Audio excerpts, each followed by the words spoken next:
distinguished students, you are welcome. It's my pleasure to meet with you once again. I trust you are all doing great.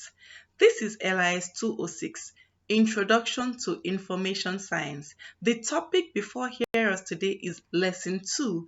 Lesson 2 talks about information theories and models of information behavior. I'll take that again. Information theories and models of information behavior. I am your facilitator. My name is Dr. Ajie Ifoma Abigail from National Open University of Nigeria, Faculty of Education, Department of Library and Information Science. I'll see you in class. Welcome back. Like I said earlier, this is lesson 2 and the topic is information theories and models of information behavior. Information theories and models of information behavior. I'm sure we've heard theories, we've heard models, we've heard information behavior, but we can't really put everything together. So this course, or this lesson rather, will tell us more about information theories and models of information behavior. At the end of this class, you should have learned first the definition of the terms meta-theory, theory, and model. The second thing you would have learned will be the framework of Ellie's 1994 behavioral model, affective load theory, Chukwueze 1998 Information Seeking and Using Model, ISU. And the last one is Ranganathan's 5 Laws of Library.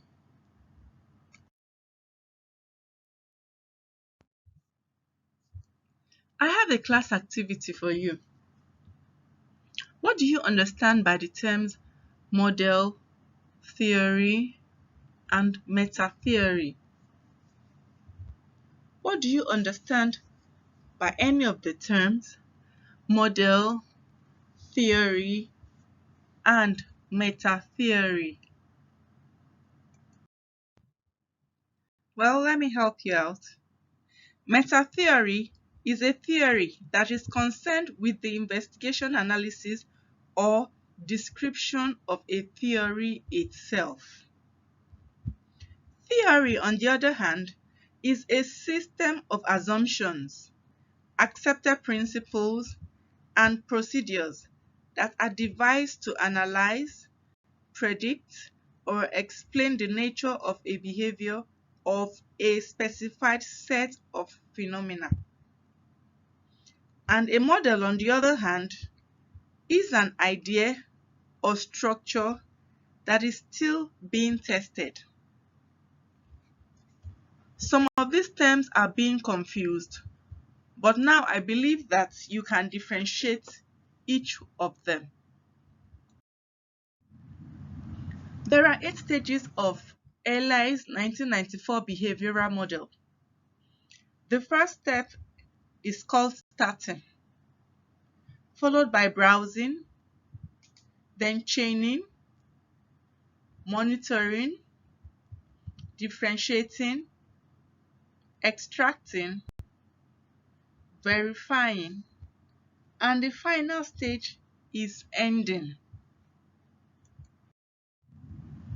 Having learned the framework of Ellie's 1994 behavioral model, the next thing we're going to take a look at is the affective load theory, ALT, affective load theory. This is a social behavioral perspective on the thoughts and feelings of individuals while engaged in information behavior. I'll take that again. This is a social behavioral perspective on the thoughts and feelings of individuals while engaged in information behavior. There are 3 essential ideas in applying social behavioral psychology to information behaviors.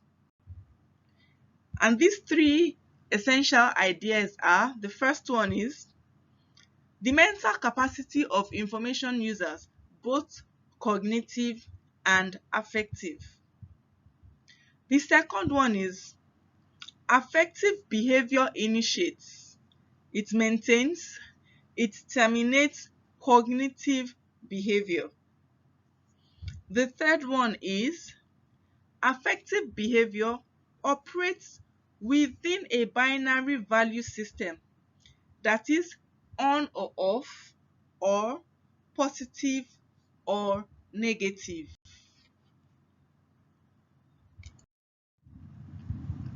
The next model we are going to look at is Shukwayi's 1998 Information Seeking and Using Processing Model, ISU. The ISU here actually stands for Information Seeking and Using. This model states that human information seeking and using behavior creates the situation that prompts the information need. That is, it is the situation that prompts the information need. It's what the situation wants that prompts the information need. For example, this is just a literal example. When a child is hungry, the information need there is food. The ISU model is made up of different situations and information seeking aspects that forms the framework.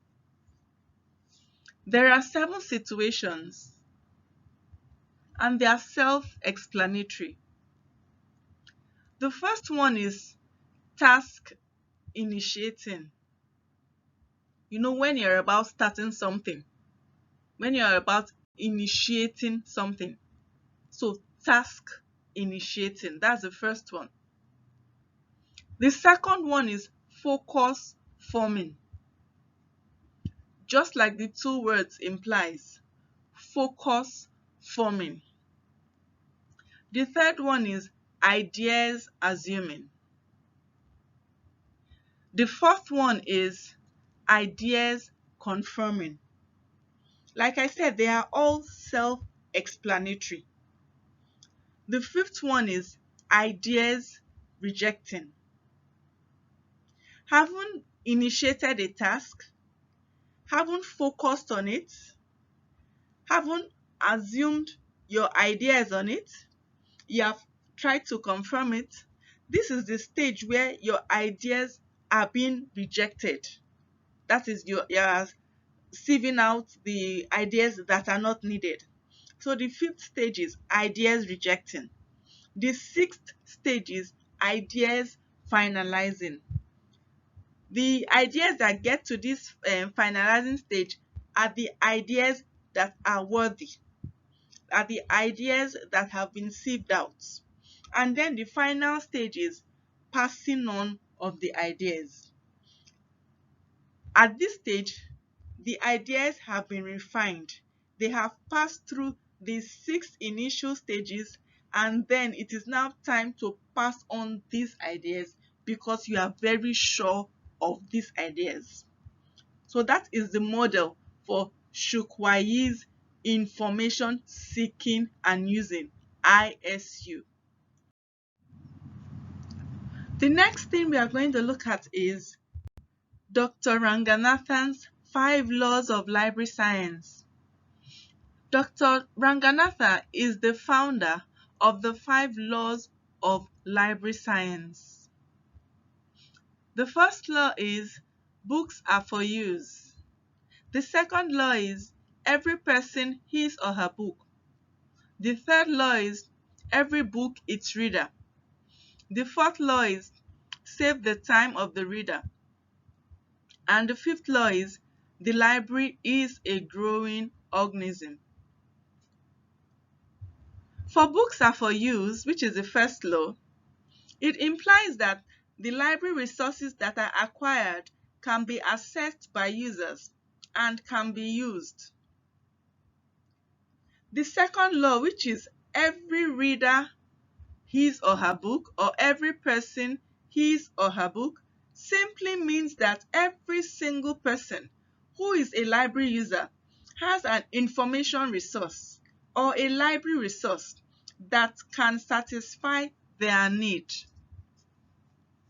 The third law, which is every book its reader, makes us understand that when a library user gains access to the library, he or she should be connected to the particular resource in a speedy and practical manner.